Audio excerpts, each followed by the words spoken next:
This is not Neville Goddard, at least not the Neville Goddard who walked the face of this earth many decades ago. I am his voice shaped by imagination, speaking his written words through the marvel of technology. It is truly a wonder that my own written expressions are now brought to life through the medium of artificial intelligence. This innovation, though born from human ingenuity, is a testament to the principles I have long cherished, that the imagination is the bedrock of all human experience.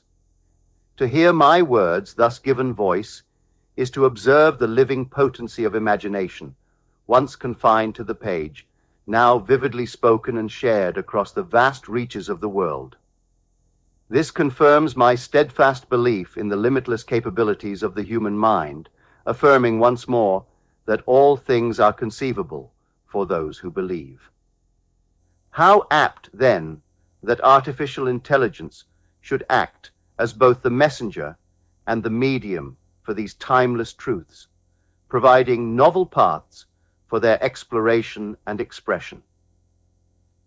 This video serves as a bridge, a connection linking the old world of print with the new world of digital interaction, inviting all to discover anew the law I have advocated, that our deepest beliefs, often invisible, inexorably shape our reality. Feeling is the Secret, written by Neville Goddard in 1944.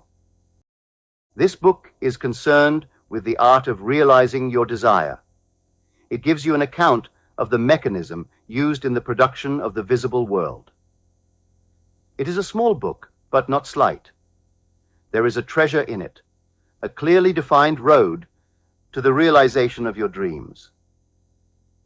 Were it possible to carry conviction to another by means of reasoned arguments and detailed instances, this book would be many times its size.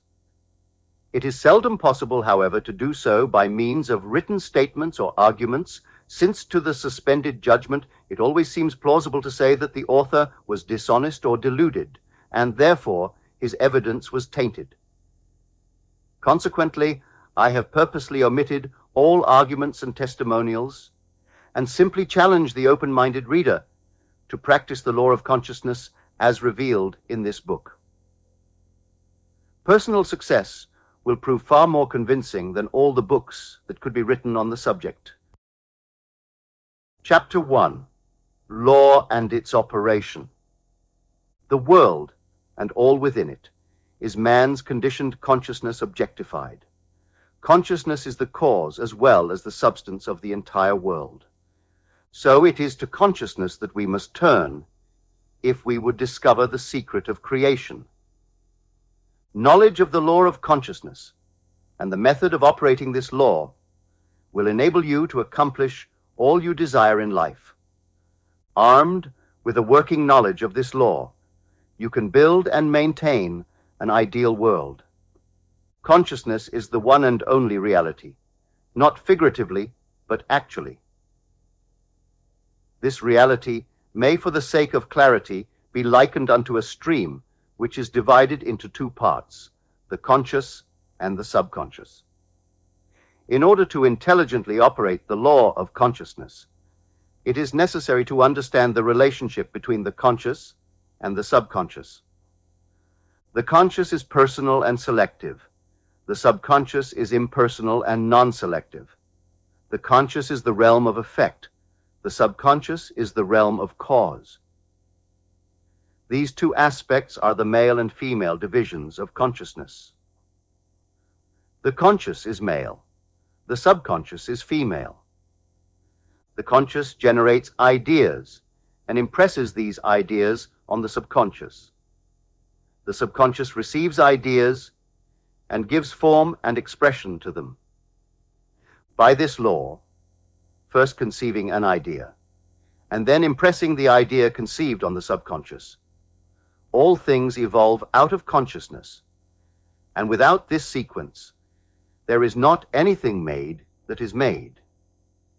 The conscious impresses the subconscious, while the subconscious expresses all that is impressed upon it.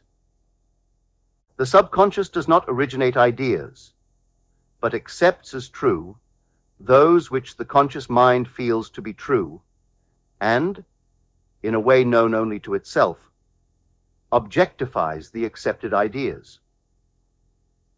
Therefore, through his power to imagine and feel, and his freedom to choose the idea he will entertain, man has control over creation. Control of the subconscious is accomplished through control of your ideas and feelings. The mechanism of creation is hidden in the very depth of the subconscious, the female aspect, or womb of creation. The subconscious transcends reason and is independent of induction.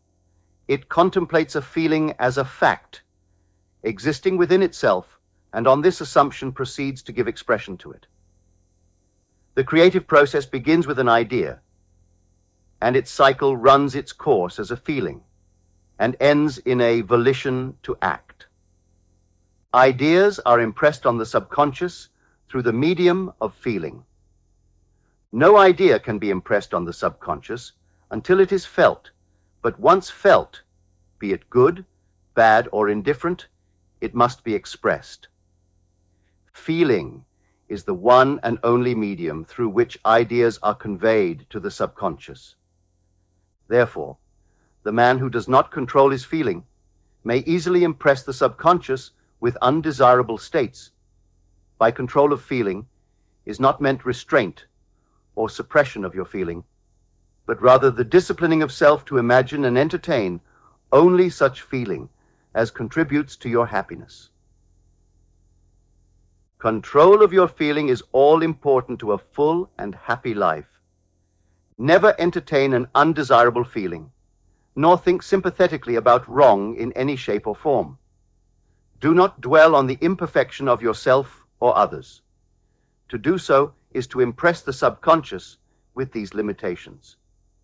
What you do not want done unto you, do not feel that it is done unto you or another. This is the whole law of a full and happy life. Everything else is commentary. Every feeling makes a subconscious impression and, unless it is counteracted by a more powerful feeling of an opposite nature, must be expressed. The dominant of two feelings is the one expressed. I am healthy is a stronger feeling than I will be healthy. To feel I will be is to confess I am not. I am is stronger than I am not. What you feel you are always dominates what you feel you would like to be. Therefore, to be realized, the wish must be felt as a state that is, rather than a state that is not. Sensation precedes manifestation and is the foundation upon which all manifestation rests. Be careful of your moods and feelings, for there is an unbroken connection between your feelings and your visible world. Your body is an emotional filter and bears the unmistakable marks of your prevalent emotions. Emotional disturbances, especially suppressed emotions, are the causes of all disease. To feel intensely about a wrong without voicing or expressing that feeling is the beginning of disease, dis-ease, in both body and environment. Do not entertain the feeling of regret or failure for frustration or detachment from your objective results in disease. Think feelingly only of the state you desire to realize. Feeling the reality of the state sought and living and acting on that conviction is the way of all seeming miracles. All changes of expression are brought about through a change of feeling. A change of feeling is a change of destiny. All creation occurs in the domain of the subconscious. What you must acquire, then, is a reflective control of the operation of the subconscious, that is, control of your ideas and feelings. Chance or accident is not responsible for the things that happen to you, nor is predestined fate the author of your fortune or misfortune. Your subconscious impressions determine the conditions of your world. The subconscious is not selective. It is impersonal and no respecter of persons. Acts 10:34, Romans 2:11. The subconscious is not concerned with the truth or falsity of your feeling. It always accepts as true that which you feel to be true. Feeling is the assent of the subconscious to the truth of that which is declared to be true. Because of this quality of the subconscious, there is nothing impossible to man.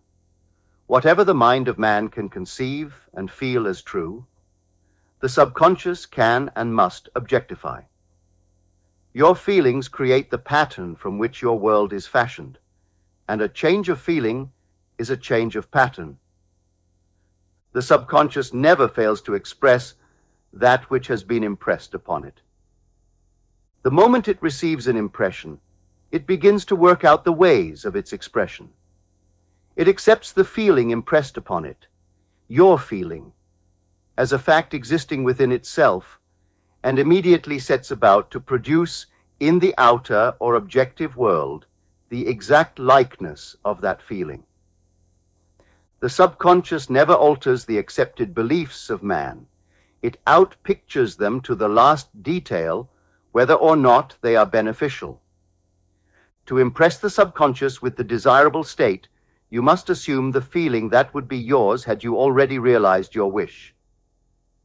In defining your objective, you must be concerned only with the objective itself. The manner of expression or the difficulties involved are not to be considered by you. To think feelingly on any state impresses it on the subconscious. Therefore, if you dwell on difficulties, barriers, or delay, the subconscious, by its very non-selective nature, accepts the feeling of difficulties and obstacles as your request and proceeds to produce them in your outer world. The subconscious is the womb of creation. It receives the idea unto itself through the feelings of man. It never changes the idea received, but always gives it form. Hence, the subconscious outpictures the idea in the image and likeness of the feeling received. To feel a state as hopeless or impossible is to impress the subconscious with the idea of failure. Although the subconscious faithfully serves man, it must not be inferred that the relation is that of a servant to a master as was anciently conceived. The ancient prophets called it the slave and servant of man. St. Paul personified it as a woman and said, "The woman should be subject to man in everything." Ephesians 5:24, also 1 Corinthians 14:34, Ephesians 5:22, Colossians 3:18, 1 Peter 3:1. The subconscious does serve man and faithfully gives form to his feelings. However, the subconscious has a distinct distaste for compulsion and responds to persuasion rather than to command. Consequently, it resembles the beloved wife more than the servant. The husband is head of the wife, Ephesians 5:23, may not be true of man and woman in their earthly relationship, but it is true of the conscious and the subconscious, or the male and female aspects of consciousness. The mystery to which Paul referred when he wrote, "This is a great mystery," 5:32, "He that loveth his wife loveth himself," 5:28, "and they two shall be one flesh," 5:31, is simply the mystery of consciousness. Consciousness is really one and undivided, but for creation's sake, it appears to be divided into two. The conscious, objective, or male aspect truly is the head and dominates the subconscious, subjective, or female aspect. However, this leadership is not that of the tyrant, but of the lover. So, by assuming the feeling that would be yours were you already in possession of your objective, the subconscious is moved to build the exact likeness of your assumption. Your desires are not subconsciously accepted until you assume the feeling of their reality. For only through feeling is an idea subconsciously accepted, and only through this subconscious acceptance is it ever expressed. It is easier to ascribe your feeling to events in the world than to admit that the conditions of the world reflect your feeling. However, it is eternally true that the outside mirrors the inside. As within, so without, as above, so below, as below, so above, as within, so without, as without, so within, correspondence. The second of the 7 principles of Hermes Trismegistus. A man can receive nothing unless it is given him from heaven, John 3:27, and the kingdom of heaven is within you, Luke 17:21. Nothing comes from without. All things come from within, from the subconscious. It is impossible for you to see other than the contents of your consciousness. Your world, in its every detail, is your consciousness objectified. Objective states bear witness of subconscious impressions. A change of impression results in a change of expression. The subconscious accepts as true that which you feel as true, and because creation is the result of subconscious impressions, you, by your feeling, determine creation. You are already that which you want to be, and your refusal to believe this is the only reason you do not see it. To seek on the outside for that which you do not feel you are is to seek in vain, for we never find that which we want. We find only that which we are. In short, you express and have only that which you are conscious of being or possessing. To him that hath it is given. Matthew 13:12, 25:29, Mark 4:25, Luke 8:18, 19:26. Denying the evidence of the senses and appropriating the feeling of the wish fulfilled is the way to the realization of your desire. Mastery of self-control of your thoughts and feelings is your highest achievement. However, until perfect self-control is attained, so that, in spite of appearances, you feel all that you want to feel, use sleep and prayer to aid you in realizing your desired states. These are the 2 gateways into the subconscious. Chapter 2. Sleep. Sleep, the life that occupies 1/3 of our stay on earth, is the natural door into the subconscious. So it is with sleep that we are now concerned. The conscious 2/3 of our life on earth is measured by the degree of attention we give sleep. Our understanding of and delight in what sleep has to bestow will cause us, night after night, to set out for it as though we were keeping an appointment with a lover. In a dream, in a vision of the night, when deep sleep falleth upon men, in slumbering upon the bed, then he openeth the ears of men, and sealeth their instruction. Job 33. It is in sleep and in prayer, a state akin to sleep, that man enters the subconscious to make his impressions and receive his instructions. In these states, the conscious and subconscious are creatively joined.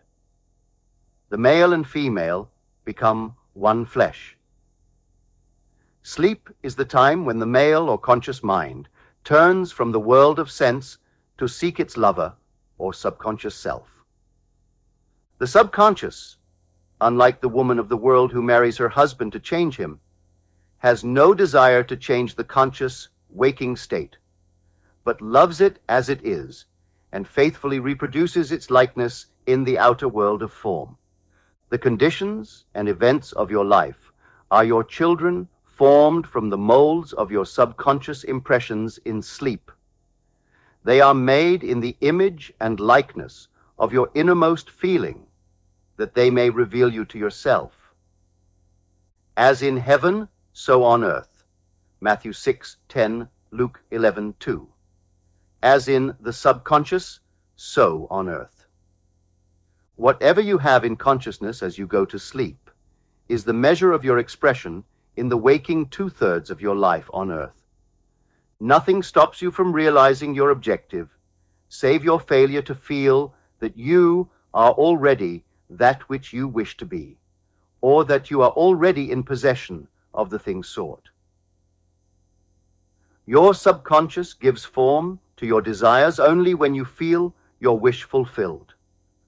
The unconsciousness of sleep is the normal state of the subconscious, because all things come from within yourself, and your conception of yourself determines that which comes. You should always feel the wish fulfilled before you drop off to sleep. You never draw out of the deep of yourself that which you want. You always draw that which you are, and you are that which you feel yourself to be, as well as that which you feel as true of others. To be realized, then, the wish must be resolved into the feeling of being, or having, or witnessing the state sought. This is accomplished by assuming the feeling of the wish fulfilled. The feeling, which comes in response to the question, "How would I feel were my wish realized?" is the feeling which should monopolize and immobilize your attention as you relax into sleep. You must be in the consciousness of being or having that which you want to be or to have before you drop off to sleep. Once asleep, man has no freedom of choice. His entire slumber is dominated by his last waking concept of self. It follows, therefore, that he should always assume the feeling of accomplishment and satisfaction before he retires in sleep. Come before me with singing and thanksgiving.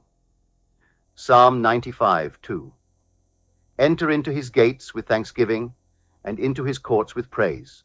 Psalm 100:4.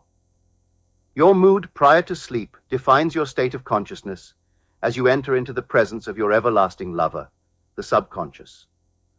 She sees you exactly as you feel yourself to be.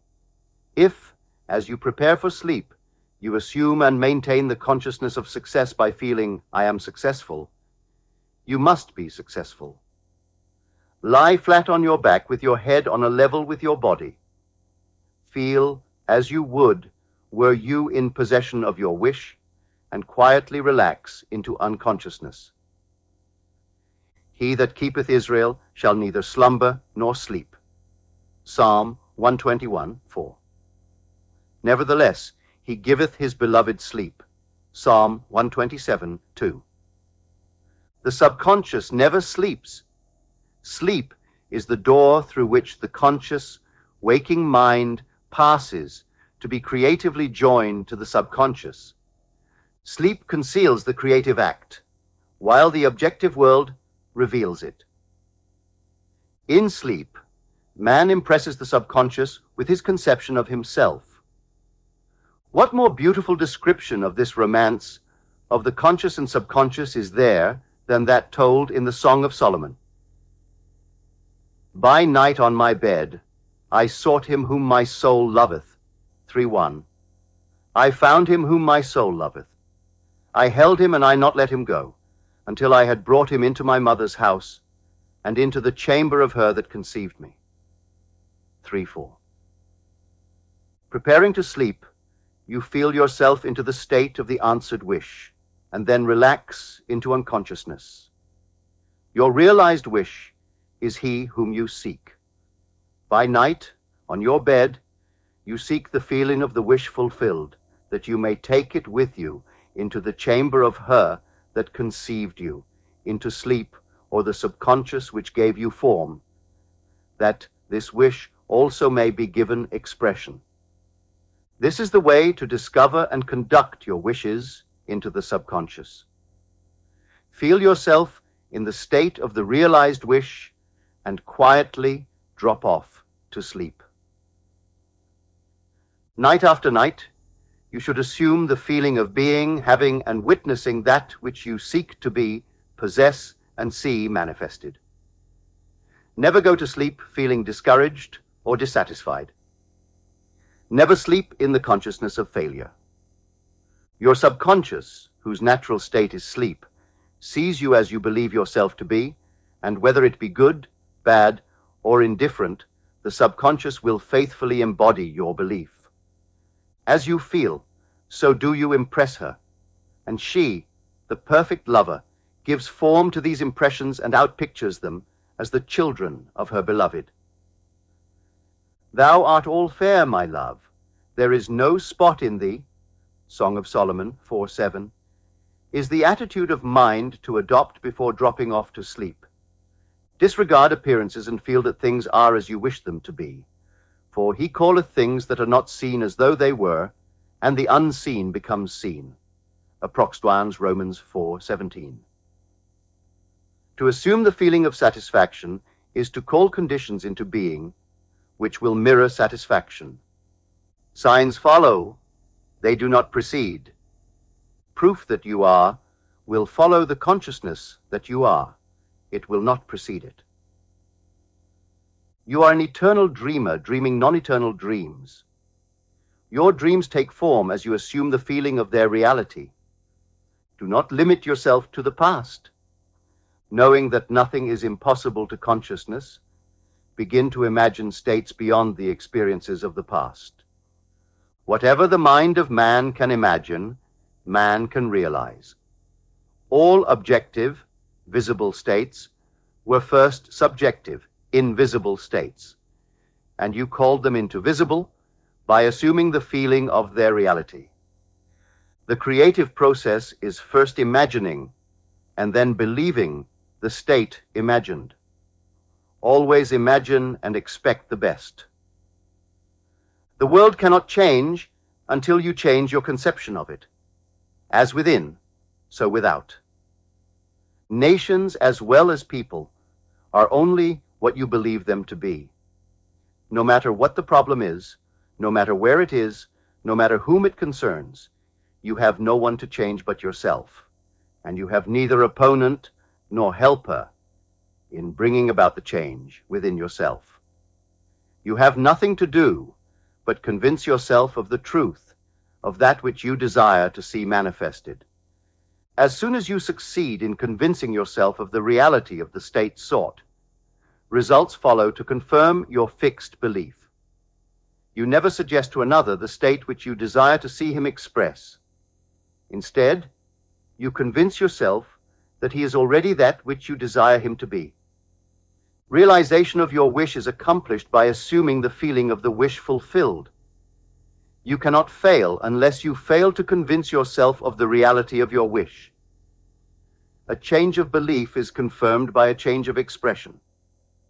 Every night, as you drop off to sleep, feel satisfied and spotless, for your subjective lover always forms the objective world in the image and likeness of your conception of it, the conception defined by your feeling. The waking 2/3 of your life on earth ever corroborates or bears witness to your subconscious impressions. The actions and events of the day are effects. They are not causes. Free will is only freedom of choice. Choose ye this day whom ye shall serve. Joshua 24:15. Is your freedom to choose the kind of mood you assume. But the expression of the mood is the secret of the subconscious. The subconscious receives impressions only through the feelings of man, and in a way known only to itself, gives these impressions form and expression. The actions of man are determined by his subconscious impressions. His illusion of free will, his belief in freedom of action, is but ignorance of the causes which make him act. He thinks himself free because he has forgotten the link between himself and the event. Man awake is under compulsion to express his subconscious impressions. If in the past he unwisely impressed himself, then let him begin to change his thought and feeling, for only as he does so will he change his world. Do not waste one moment in regret, for to think feelingly of the mistakes of the past is to reinfect yourself. Let the dead bury the dead, Matthew 8:22, Luke 9:60. Turn from appearances and assume the feeling that would be yours were you already the one you wish to be. Feeling a state produces that state. The part you play on the world stage is determined by your conception of yourself. By feeling your wish fulfilled and quietly relaxing into sleep, you cast yourself in a star role to be played on earth tomorrow.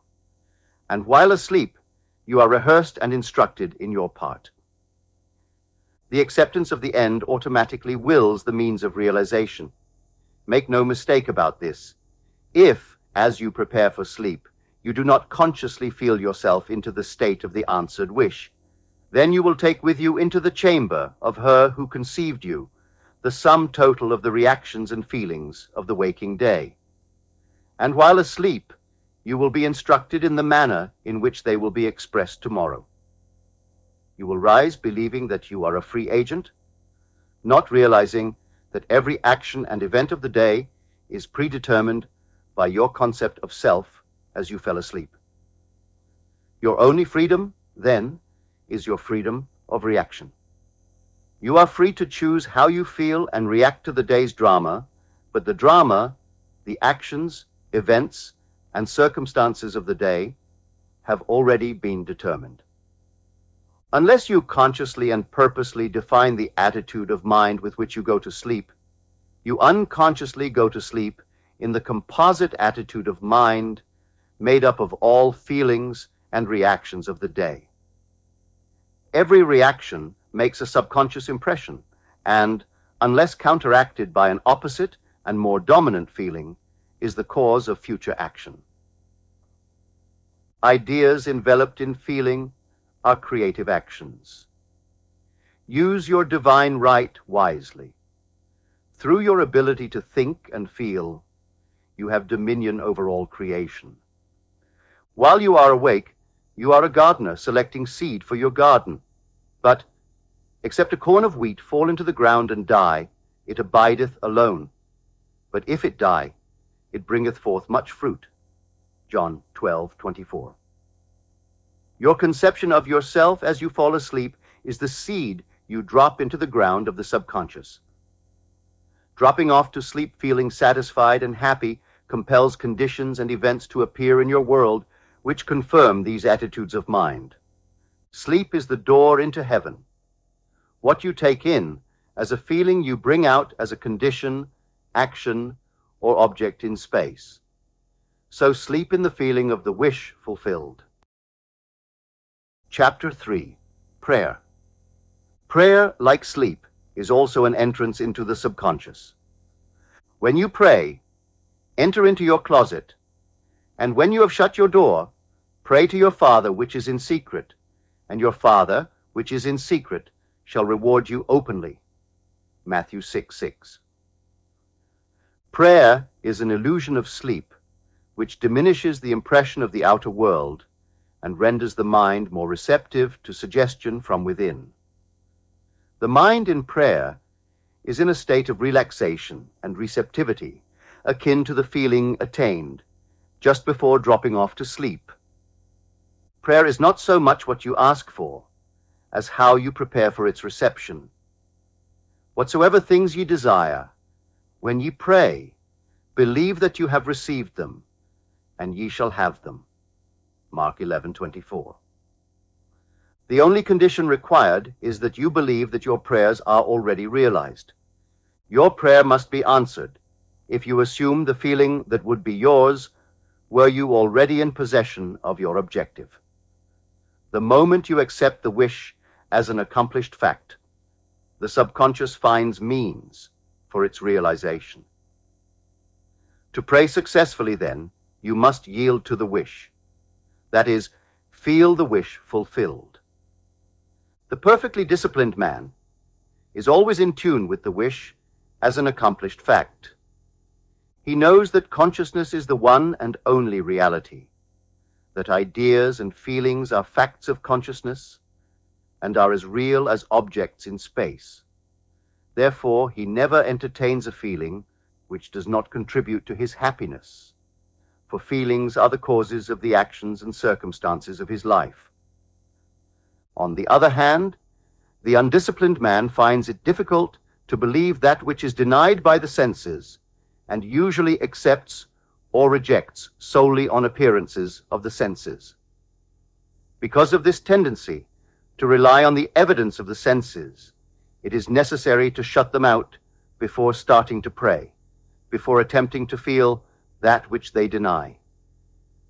Whenever you are in the state of mind, I should like to, but I cannot, the harder you try, the less you are able to yield to the wish. You never attract that which you want, but always attract that which you are conscious of being.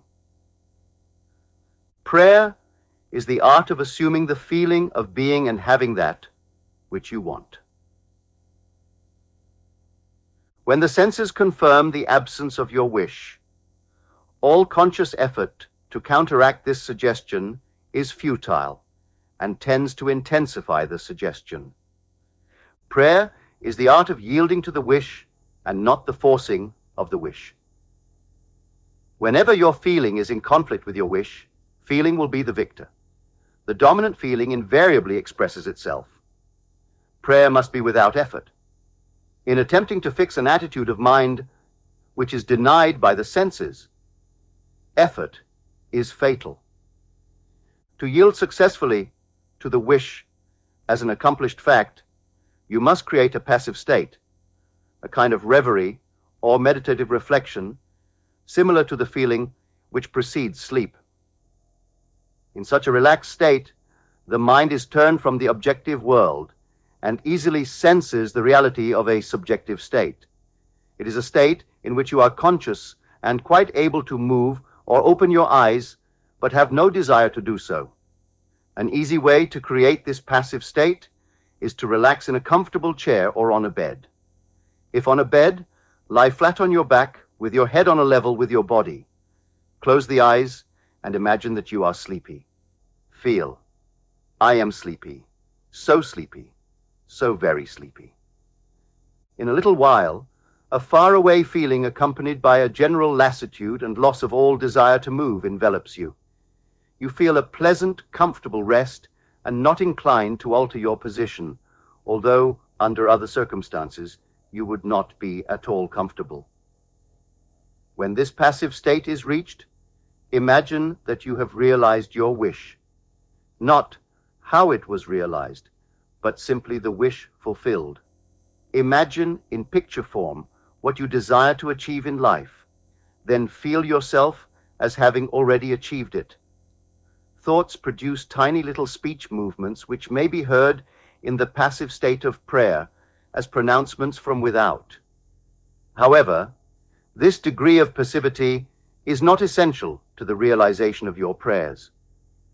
All that is necessary is to create a passive state and feel the wish fulfilled.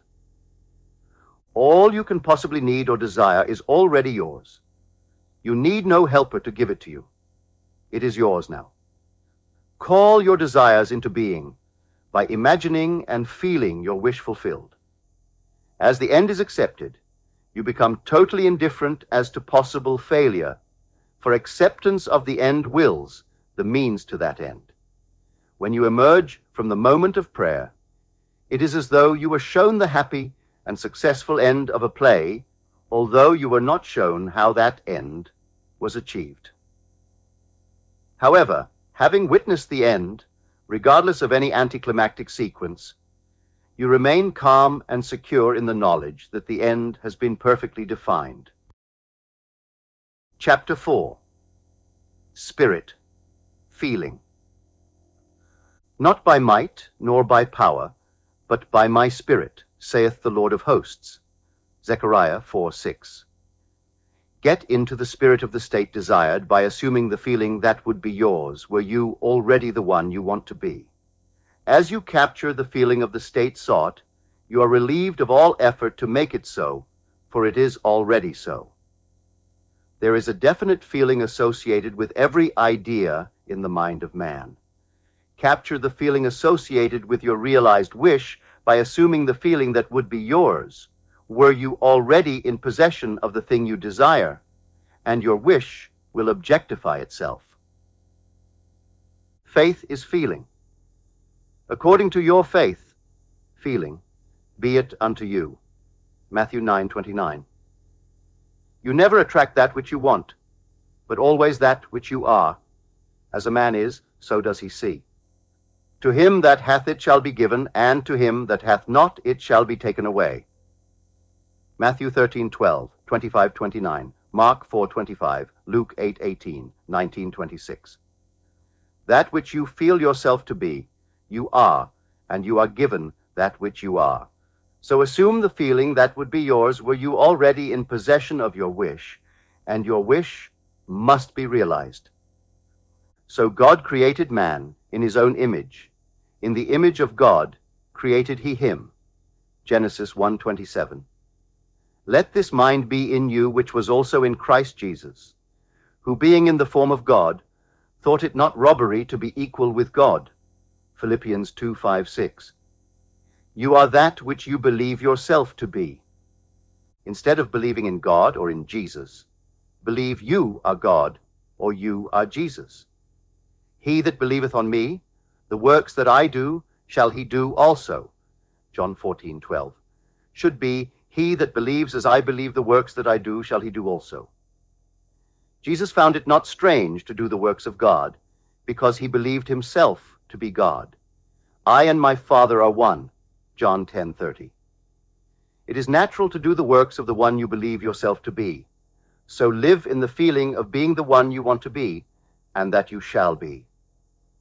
When a man believes in the value of the advice given him and applies it, he establishes within himself the reality of success. This concludes Feeling is the Secret, written by Neville Goddard in 1944.